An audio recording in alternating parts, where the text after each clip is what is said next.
No a koľko IT špecialistov vlastne na Slovensku chýba, aby sme boli v tomto odvetví v bezpečí? Na to som sa pýtal generálneho riaditeľa kompetenčného a certifikačného centra kybernetickej bezpečnosti.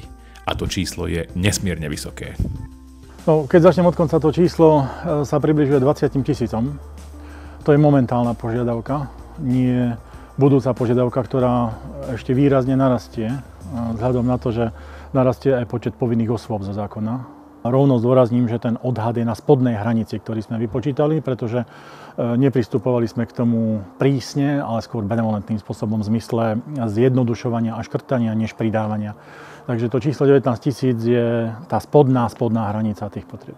Na podobných typoch akcií, či už sú podporené vendormi, alebo či sú organizované nezávislými agentúrami, prípadne keď sú organizované niektorými formálnymi inštitúciami alebo akadémiou, tak sú podstatné, pretože sa na jednom mieste naraz nájde množstvo odborníkov z príslušnej oblasti. Hovorím samozrejme o informačných technológiách, o vývoji IT, o prevádzke IT, o kybernetickej bezpečnosti. Čím by som bol spokojný ja, keby sa napríklad pozitívne zmenili niektoré zistenia z týchto prieskumov, pretože to by znamenalo, že sa niektoré veci vyvíjajú dobrým smerom.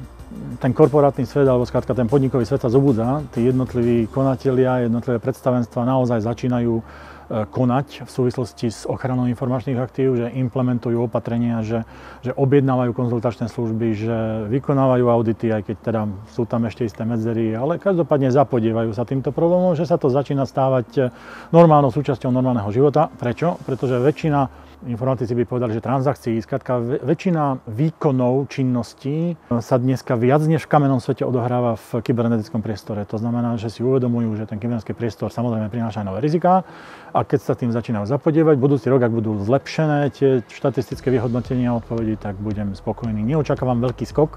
V jedinom áno, a to v počte povinných osôb podľa zákona. To sa stane naozaj skokovo vo chvíli, keď Národný bezpečnostný úrad po vyhodnotení medzirezortného pripomienkového konania vydá novelizovaný zákon o kybernetickej bezpečnosti, ktorý oproti terajším približne 1500 subjektom, 1500 povinných osôb má teraz Slovenská republika, zvýši tento počet povinných osôb na približne 10 000.